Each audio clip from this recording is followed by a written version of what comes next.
ঢাকা শহরে এখন একটা বিশাল হাহাকারের নাম হচ্ছে তেল। প্রত্যেকটা রাস্তা এখন জ্যামের একটা অন্যতম কারণ হচ্ছে দেশে তেল নাই।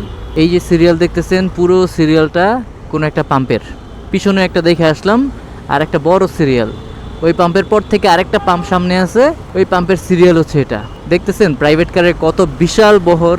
এই পুরো সিরিয়ালটা হচ্ছে তেল নেওয়ার জন্য। কি পরিমাণ ভোগান্তিতে যে আছে মানুষ বলার বাইরে। গতকাল আমি আমার বাইকে অকটেন নিতে গিয়ে সেটা টের পাইছি অক্ষরে অক্ষরে। আমি গতকাল পাম্পে তেল দেওয়া শুরু করে না ওই সময় থেকে সিরিয়াল ধরা শুরু করেছি। ডিপো থেকে জাস্ট একটা গাড়ি ঢুকছে, তারপর থেকে সিরিয়াল দেখলাম শুরু হয়ে গেছে, আমিও ওই সিরিয়ালের মধ্যে সামিল হইলাম। তো দেখেন কতখানি সিরিয়াল ধরে আছে, প্রায় হাফ কিলোমিটার কিন্তু পার হয়ে গেলাম। এটা হচ্ছে বিজয় সরণির আগে যে পাম্পটা আছে ওই পাম্পের সিরিয়াল, আর এই সিরিয়াল গেছে একদম মহাখালী রেলগেট। বুঝতে পারতেছেন কি অবস্থা, কি পরিমাণে ক্রাইসিস। যারা এখন মহাখালীতে আছে তারা পেট্রোল পাম্প পর্যন্ত পৌঁছাতে কতক্ষণ লাগবে? গাড়ির তুলনায় বাইকের সিরিয়াল কমই দেখা যাচ্ছে, 1.5 কিলোমিটারের মতো হবে এই সিরিয়াল, আরো বেশিও হতে পারে।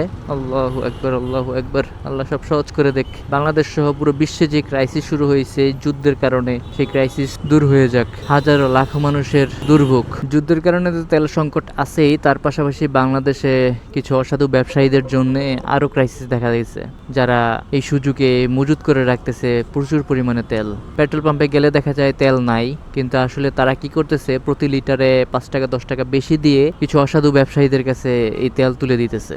আর সেই তেল 120 টাকার অকটেন বিক্রি হচ্ছে 200 টাকা 300 টাকা।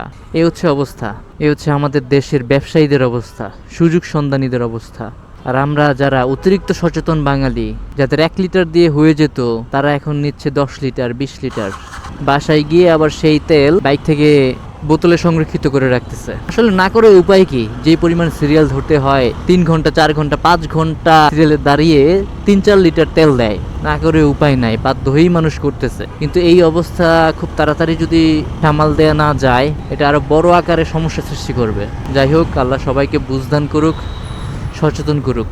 সবাই ভালো থাকেন, সুস্থ থাকেন। আসসালামু আলাইকুম।